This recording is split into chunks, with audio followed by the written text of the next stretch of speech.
Okay, family, Mississippi Survivor here. So today is Sunday. It is 4:33, and it's 25 degrees, and the high has been in the 30s. But the actual storm is already starting to slide on in here. I was looking more of it to be the top of Monday, but no, it's already kicking in. I know I came in and I was in probably about 10 minutes, I promise you. About 10 minutes or so, 15 minutes. And I went back outside and my windows were already froze over with sleep nice. So it's already starting. So I urge you to be careful. And also to put some reminders on you, put some more reminders on you because some people seem to forget sometimes.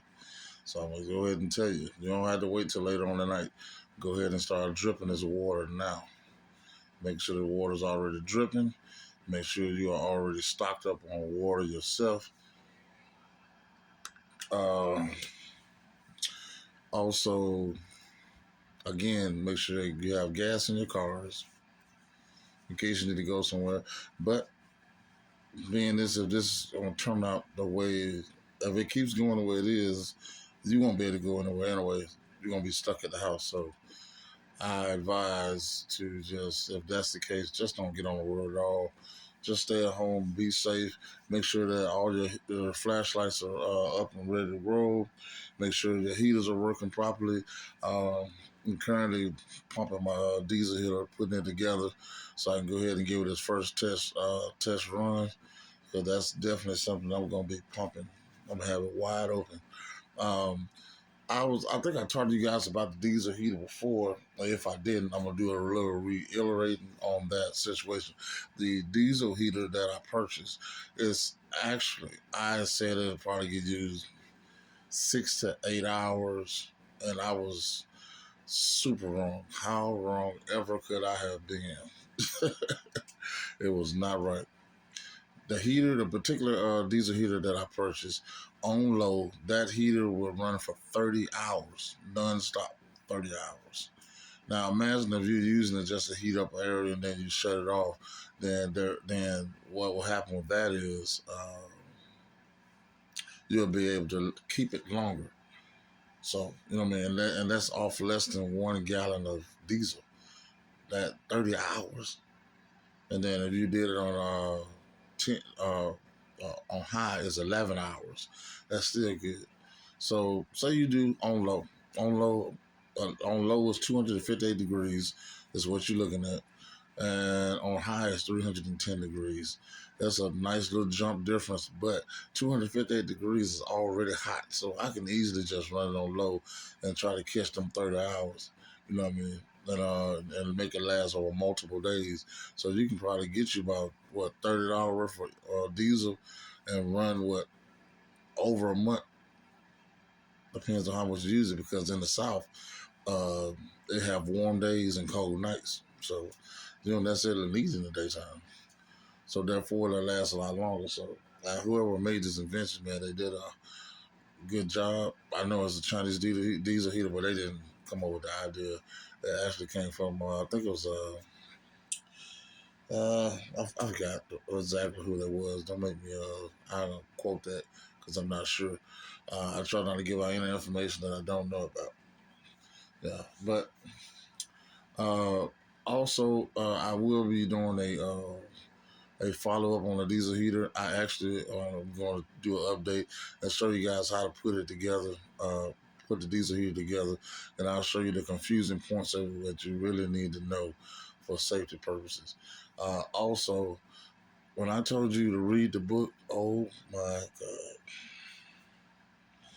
the book, the instruction book suck. I came to find out that the actual unit that I bought is not even in the book. So what did you get? Why did they send me the book and there's no instructions in the book? The machine is not even in it at all. So I'm like, what am I looking at? So now I got to go back to YouTube, the college, the YouTube of Harvardry, and find exactly how to put this thing together, because it was a key part that I need you to know. Also, I also found out something else that was interesting, where I was like, how are you going to get these screws screwed into this thing the way it's designed? And they're like, oh, we'll get you a 7 millimeter socket and get it down in there and screw it. And then come to find out later, you didn't even have to do that. All you needed was a long flathead screwdriver.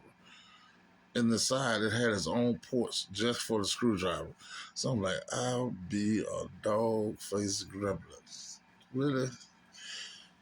I got some terrible analogies. Sorry. Just saying. But we're going to do an update on that. And as a matter of fact, I'm going to do that update. That's going to be today. And I want to show you guys how to put this thing together for anybody that may want to go out and purchase or sell one of these things. When I say this thing puts out, it puts out. You know what I mean? You ever use a propane heater outside, the one that like an umbrella and they're pumping the heat down on top of you? It pumps out heat like that. So you definitely might want to try to grab a hold to one of these. But like with anything, you got to be careful and be safe. Just don't be ridiculous. Be careful and be safe. Yes. Hold on 1 second. Yeah. Hold on 1 second, guys. Make sure you're safe.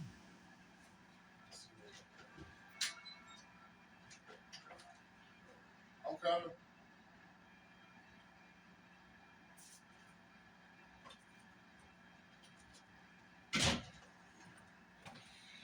Yeah. So again, sorry about that. Make sure you got the your basic necessities. Also, I want to kind of show you a couple of blankets that I bought, DC and also AC, and I'll show you the difference between these blankets. And they come in handy. I didn't think they were going to work out too well. I was like, this is junk. Then I got them and I heated them up and used them. I found out they were very comfortable, and I enjoyed them very thoroughly. Because I was testing it out and I fell asleep. So that means that it works mighty fine. So don't forget this water, guys, because especially if you got a house that's elevated and the pipes are not in the ground and above the ground level, make sure that these things are make sure that you drip that water. You might have to drip a little bit more than other people, because that air is going to hurry up and freeze those pipes up. So make sure you do that. That's going to be imperative that you do. Okay. It's something else I wanted to share. I'll remember when I get ready to do those other two videos, most definitely. But those are some things that I wanted to remind you of. If you have time right now, today, go ahead and grab you some batteries. If you haven't grabbed them, go get them before tomorrow, because it's going to be too late to try to get it tomorrow, because the storm is going to be in full effect, kicked all the way in, and you don't want to be out in that, okay? So make sure you do that, okay? Let's see. Another good thing to have as well, I know it might not be for some people, but what you could do is make sure you got a charcoal grill or propane grill or whatever the case may be outside, so you'll have another means of cooking if you happen to lose lights. It's going to be cold. That's why you wrap up and make sure you cover it well, and ears and feet, because that's where most people get sick, out of their head, ears, and feet. So just make sure you're covered up and do what you got to do. So, saying that and saying this, I'm going to be back with you today with some other videos and some updates. Just want to say I need you guys to be safe. I love you. Mississippi Survivor. Prep, pray, be vigilant. Prep, pray, be vigilant. Mississippi Survivor. I love you guys, and I'm out this thing. Peace.